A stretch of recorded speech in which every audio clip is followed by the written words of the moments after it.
കൊല്ലം കുറെയായി ഞാൻ ഈ ഏർപ്പാട് തുടങ്ങിയിട്ട്. ഒന്നല്ല, റൂട്ടിൽ ഓടുന്ന 18 ബസ്സുള്ളവനാ ഞാൻ. അത് ഏത് വേഗത്തിൽ ഓടണം, എങ്ങനെ ഓടണം, എവിടെ ഓടണമെന്ന് ഇവരൊക്കെ ശമ്പളം കൊടുക്കുന്ന ഞാൻ തീരുമാനിക്കും. ഈ നഗരം ഭരിക്കുന്നവനാ ഞാൻ.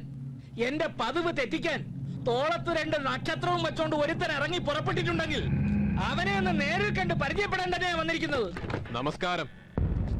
ആ പറഞ്ഞ 2 നക്ഷത്രം ഈ തോളത്താ ഉള്ളത്.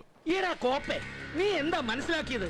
എന്റെ പിള്ളേരെ നടുറോട്ടിലിട്ട് തല്ലിയതും പോരാ, ആ പ്രശ്നം സോൾവ് ചെയ്യാൻ ഈ ചെയർമാൻ ജഗന്നാഥൻ നിന്നെ പോലൊരു പീര എസ് ഐയുടെ മുമ്പിൽ വന്ന് ഓച്ചാനിച്ചിരിക്കണോടാ. നിക്കണ്ടി വരും. റോഡിൽ കിടന്ന് തെമ്മാടിത്തരം കാണിച്ചിട്ട് അത് ചോദിക്കാൻ ചെന്ന എസ് ഐയുടെ മുഖത്ത് ചൂണ്ടി നിന്റെ ഈ പുള്ള സംസാരിച്ചിട്ടുണ്ടെങ്കിൽ ആ പിള്ളാരെ ഇറക്കിക്കൊണ്ട് പോകാൻ നഗരം ഭരിക്കുന്നവനല്ല, ഏത് മറ്റടം ഭരിക്കുന്നവനാണെങ്കിലും ഇവിടെ വന്ന് ഓച്ചാനിച്ച് നിൽക്കേണ്ടി വരും. എടാ കൊച്ചനെ, മര്യാദയ്ക്ക് അവരെ ഇറക്കി വിട്ടേക്ക്. അല്ലെങ്കിൽ പിന്നെ ഇതിന്റെ പേര് തെറിച്ചുപോയ നിന്റെ തൊപ്പി തിരിച്ച് ഈ തലയിൽ വയ്ക്കാൻ നിന്നെയൊക്കെ ഉണ്ടാക്കിയ തന്ത എന്റെ മുമ്പിൽ ഒന്ന് ഓച്ചാനിച്ച് നിൽക്കും. പോലീസ് സ്റ്റേഷനിൽ കയറി വന്ന തന്തയ്ക്ക് പറയുന്നോടാ.